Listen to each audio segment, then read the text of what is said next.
You're now listening to Vices and Vultures, a podcast on cultures.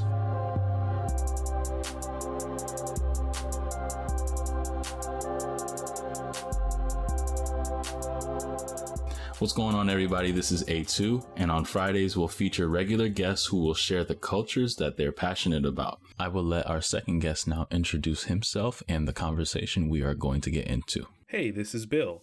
Here's part 2 of our conversation with two of our barista friends, Matt and Mohsin. We wrap up this conversation by talking about the coffee we're drinking and much more regarding the bean. Enjoy. I guess for me, as somebody who's like getting more like involved as far as education, there's a lot of different tastes, but to somebody who is not really like educated, it might just all kind of seem the same. Like, how do you kind of like keep a mental inventory of like all the different stuff? Because there's a lot of different tastes. Like, you look at taste notes, they're grown in a lot of different areas. Like, how do you like kind of keep that all in mind? Because there's a lot. Yeah. I mean, I think a lot of it is have a clean tongue.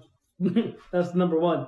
You always gotta cleanse your palate, see what you can do. Mm-hmm. And it's hard to do it. Like, if you have a cold or something, man, that's the worst. The worst thing for a barista to have is a cold or not being able to taste something. Because if you can't do either of those, it's just you can't tell how your coffee is. Right. And I don't trust anybody else's. For me personally, I don't trust somebody else's taste buds over my own. Yeah. What did we just have? Did we just have the one that you? Not mine. No, that was his. That's an Ethiopian. Okay. From Little Marionette. That's what saltwater has right now? So we use that for a filter, and our cold brew, depending on what we feel like. Depends on who's making the cold brew too. Right. So if I'm making the cold brew, I'm making Ethiopian cold brew, hands down. And somebody else making, depends on what they want. But filter, we switch it around. Because it's so hard, like as Bill and you guys have noticed, is like the dark roast of it. Mm-hmm. I feel like in espresso, it works a little different because it's made for filter. So unless I ask specifically for that, it's not going to be as good as I want it to. Right. But they say you could dial it in, but I don't have the proper machine for that, you know? So everybody in Australia, more or less, I think Little Marionette very often uses the FMN because according to Ed, the owner of Little Marionette, our coffee tastes best with that machine when dialed in. Because he has Nuova Simonelli and all these other machines, and he tried them. He was like, it's not the same. And the FMN is for him anyway. Right. And you know what? I'm going to listen to the guy. He knows his stuff. He's been in the industry for 13 plus years, I think. It's pretty cool about his story. Like, he dropped out after he was done with high school, whatever. He started playing around with machines in like Sydney, and from there he just started a shop to a roastery, and he got a few shops out there, and then on top of that, it's branched out to UK under Roasting Party UK, and it's ran by this really great roasters, Kirby Sinclair, and he's pretty good at what he does. He sends us his single origin, like blends and stuff every once in a while, and it's good, but it's like it's not everybody's favorite. Like, a few of my coworkers, they're not crazy about it, but I like it on that weird like medium dark roast side, so I enjoy it. You're old Italian, you. Yeah, gabagool. Yeah. So, like, basically, Saltwater was the conduit store for Little Marionette to come into the U.S. Right. And New York being one of the greatest cities in the whole entire universe. It makes sense. Yeah, speak on it, bro. For me, more about coffee is, I like the history of coffee. Right. Because, bruh, made in Ethiopia. Made in Wakanda. What we're drinking right now. Yo, this is Wakanda coffee right now. Yeah. Pure vibranium. All right, bet. Your bones are going to become vibranium. Okay, cool. I want to be levitating by 9 p.m. tonight. If not, I'm calling for a refund. Well, that's Matt, all y'all. All right, bet. It's on site, bro. But no, Matt, he probably stole it from there, so Anyway, so the history was, coffee was in Ethiopia. There was a short time but they didn't drink coffee like we're drinking right now, obviously. But they used to do was they take the cherries and they boil it, and they drink it like a broth or soup kind of thing. And that's how they did it originally. Right. So it was more of I wouldn't even call it, like, there was no roasting process going down or anything. It was just, it's just boiled bean water. Right. Like boiled bean, like cherry water. Let's say cherry water, because that's what's more. It was flavored by the plant. Yeah, but you still get the energy from, like, the cascara itself. You could chew on it and you can still get the energy. Or just like having like the cocaine leaf. You were just do that same freaking thing. I mean, you're not wrong. I mean, now that you bring that up. Yeah. So I was doing a whole paper on it, and majority, like the origin of coffee is apocryphal. So there is no primary source saying what happened with coffee. But we all know it's from Ethiopia. That's just a fact. The bean itself is from Ethiopia. And then when Ethiopia invaded Yemen for like 50 years or so, they took the plants and they cultivated there. So in Yemen, they started roasting, they played with the coffee and stuff, and they, this is one of the tales. There's another one where a monk tossed it in the fire, and he smelled the aroma, and then he boiled it, and then you got coffee. But in Yemen, they did, like, they grinded it, they cooked it up, and they poured mocha and stuff, and they made coffee. In a time before time? In a time before time. It was in the 80s, bro. It was in the 80s. The days of yogurt. Yeah. AD. Yeah, and what I learned about when I was doing my research, I even made a paper about it. If you guys want, I'll send it to you later. Was the first use of coffee, like proper coffee, like we're drinking, like, you know, it's more like a mocha pot kind of situation, was used by Sufi mystics. Now, Sufi mystics are Muslim dudes that will pray, they go around, you know, preach the word of God.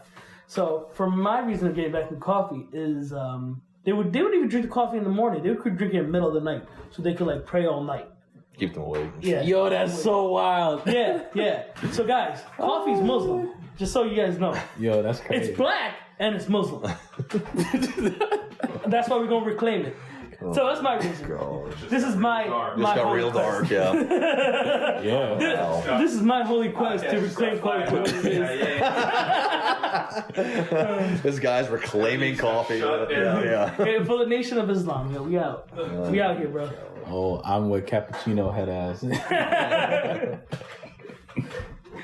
No, but my main thing was like learning about coffee itself was very interesting for me, and Right. the more I got into it, So what I want to learn more about is all different I wish before I saw like Bill's collection, I was like, oh yeah, I have a bunch of stuff I could brew with. And then I saw Bill's, I'm like, yeah, I got nothing. The locker. Bill got enough coffee to feed a whole army, man, and then some. And then some. Right. No, but it was like, yeah. So I think the most heinous thing I do with coffee is making 100-gram pour-overs. As Bill was like, that's syrup. Oh, I didn't even hear that. 100-gram pour-overs? What is wrong with you? Dude, pre-workout, bro. That's not a pre-workout. You're going to die. As sad as it is, and as much as as a coffee lover as I am, and I would love to get people to drink, you know, the kind of coffees that I drink at home, it's just not going to happen. You know, it's just the way it is. But I think there's an opportunity to still improve people's palates, even if they put milk. You know, that also falls on the coffee shop. Like when you go to a place like Southdown, we've been talking about them, I can drink their batch brew. Mm-hmm. Oh yeah, it's wonderful, and that batch brew also applies itself to milk really well. So like you still have to know that your audience, because the vast majority of coffee drinkers, they're milk based and they're giant size based. You know, I have friends that come in and I pull out a 4-ounce mug and they're like, what is this? Is this just a sip for me? Yeah, what has to do with this? I don't have any mugs that are 16 ounces and up. I'm sorry. yeah, That's literally my entire pour over in one mug. And it's going to be cold halfway through. yeah. But, you know, I think it works both ways. And I've done it at Pipeline with Matt. When I've just been hanging out with him, I've actually made pour overs for some of his customers. And I'll flat out tell him, I said, you should take a couple sips before you do anything else to it, and just see how you actually like the coffee, not the drink that you're used to. Yeah. Because I think some of it is just muscle memory. And you've been drinking coffee since college, and you're in your 30s or your 40s. Yeah. You're talking about somebody who's drinking coffee for 15 and 20 years. Yep. Their inclination is just to walk over to the milk station. I need my warm beverage. It's going to give me a bump of caffeine, you know, and that's fine. There's nothing wrong with that. But you're in a place that's serving a natural processed 92-point Ethiopian, you know, it's something that you want someone to understand that this is like a fine wine. Yeah. There's a certain way to appreciate this coffee. And there's a certain amount that's available. So there's a reason I'm charging, you know, $6 for this pour over, because I'm paying the farmers as much as I can. Like there's a whole system, but the whole system of fair trade and whatnot. Yeah. Or why you don't go to George Howell in Boston and get the, you know, Kenya AA and then I'll tell you, if there's one breaking point for me in public, if I ever see somebody get a Mamuto AA George Howe and dump milk in it, I will lay them out. They will go to sleep. That's how good that coffee. There's a reason that coffee costs $12 a cup, and it's incredible. Wow. There are breaking points. That's a breaking points. That's a life. But on your average, I think. Where is this? George Howe in Boston. Are we out? So. Guys, get in the car.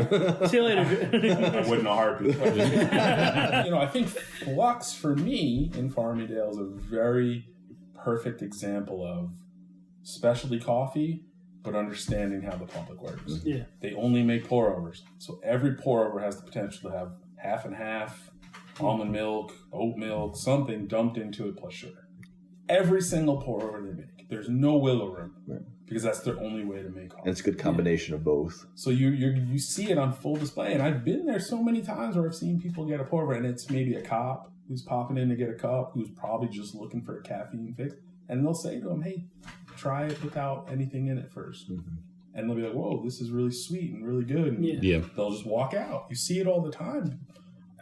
Getting past that whole first being offended because this is my craft and you're about to ruin my craft. First, you got to get rid of that.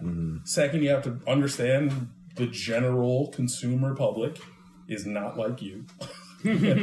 Nothing like you. Definitely not like you. I know the kind, baby. I'll pay $25 for the only one out here reclaiming. You go to Dunkin' Donuts, you can get 3 pounds of coffee for $19.99. The coffee I buy is $25 for 8 ounces. Yeah. Right.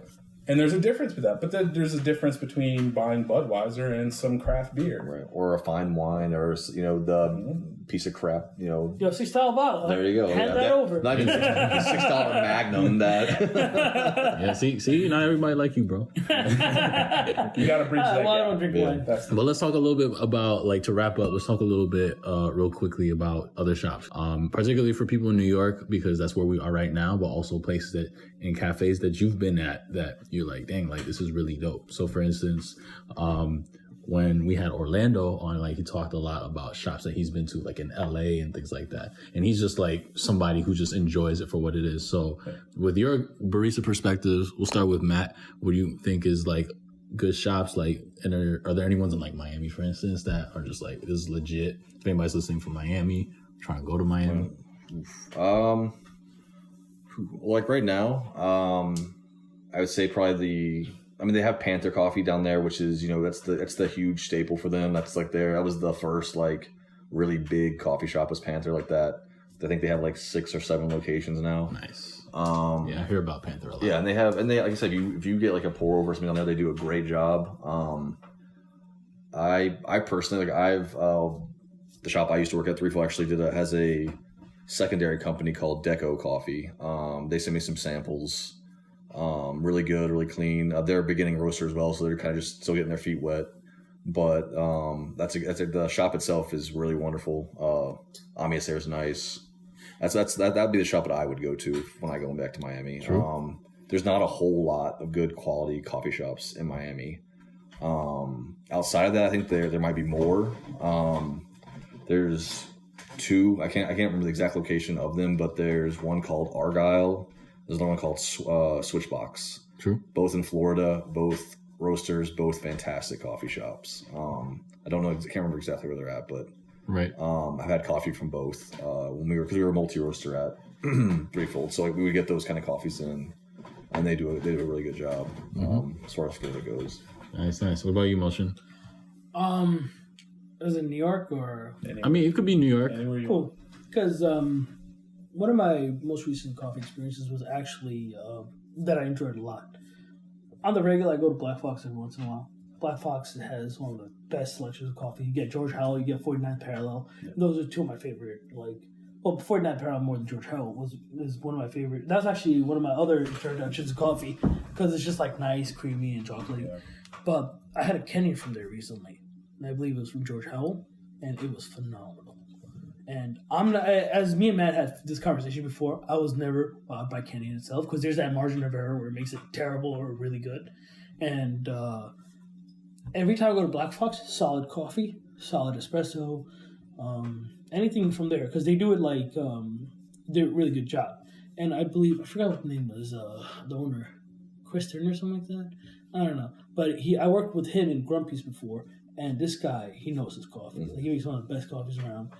And he was a sommelier in Australia, so when he opened up in New York, it was just like mind-boggling. Yeah, Black Fox, I think you'd be hard-pressed to find a better multi-roaster in New York City, in the surrounding area. I mean, Fortinet Apparel, George Howe, obviously Vancouver and Boston, respectively. Small Batch, I believe, is one of their main sources, because I believe there's a relationship between the shop owner and Small Batch, which is a roaster out of Australia.